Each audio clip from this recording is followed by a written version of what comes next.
Ulat panahon naman po tayo, maaliwalas ang panahon bukas sa halos buong bansa, maliban lang sa ilang lugar kung saan may tsansa ng ulan. Base po sa datos ng Metro Weather, posible ang ulan sa Cagayan, Isabela, Cordillera, Aurora, Quezon, Zambales at Bataan.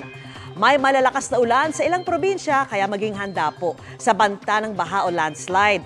Mababa naman ang tsansa ng ulan sa Visayas at Mindanao pero posible pa rin ang localized thunderstorms lalo na po sa hapon o gabi. Ganyan din ang inaasahan sa Metro Manila kaya kahit maalinsangan ng panahon, mag-monitor pa rin ang advisories ng Pag-asa at magdala po ng payong. Sa ngayon, may amihan pa rin pero nananatili ang mahina at sa extreme northern Luzon lang nakakaapekto. Ang patuloy namang magdadala ng mainit na panahon sa natitirang bahagi ng bansa ay ang easterlies na patuloy na umiihip sa southern Luzon, Visayas at Mindanao.